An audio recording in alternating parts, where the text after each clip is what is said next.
This eggless, no alcohol plum cake is perfect to celebrate Christmas, especially with your kids. They are gonna love it and it tastes really good.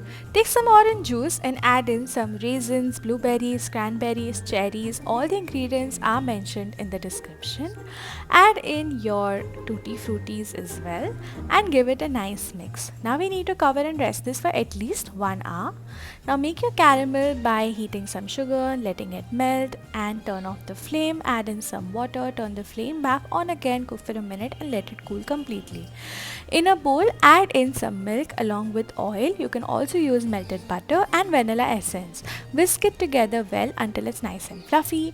Now see, when your dry ingredients, I'm using refined flour or maida with baking powder, baking soda, some milk powder along with cinnamon powder, dry ginger powder which is optional, and nutmeg which is optional too but recommended.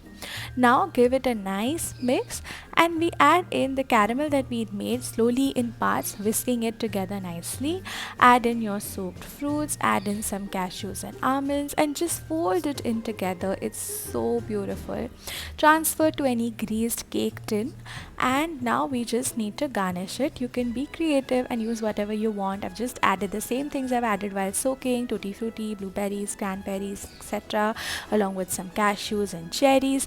Bake in a preheated oven at 180 degrees for 40 minutes and our beautiful plum cake is ready. Let it cool completely before unmolding.